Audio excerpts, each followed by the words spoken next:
Hi mga day, this is Shana Hermana Esparga, a day in my life as a content creator the age of 11. Kaya mapapasabi ka na lang ng tara, let's! So ngayon mga day, pupunta nga kami ngayon sa SM kasi init na kami sa bahay.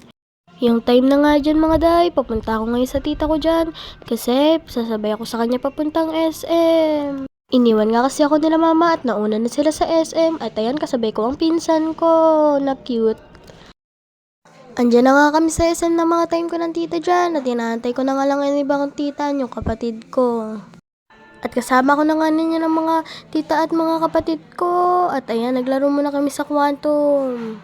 Hindi nga ako makapaglaro dyan dahil puro bata ang mga kasama ko at wala pa akong tokens. Samahan ko na nga lang dyan yung pinsan ko na cute dahil gusto niya daw magpa-video at sumama sa vlog ko. Papakute pa nga siya dyan at sinasabi niya dyan na hi vlog. At nagpapaganda muna ako dyan kasi wala akong magawa. Mga day, gusto ko nga sana maglaro dyan kaso hindi na ako nakapaglaro kasi wala akong tokens. Kaya umupo muna ako sa Gedli, inantay ko na lang sila maglaro. So time yan, paalis na kami at tumahanap na kami ng upuan. Kasama ko na nga yung tita ko dyan na pretty. At ayan mga day, nagkakwentuhan pa nga kami ng tita ko dyan ng time na yan kasi boring na kami ang hirap maghanap ng upuan. At yan, nakakahanap na kami ng upuan at umupo na lang kami dyan o alis na.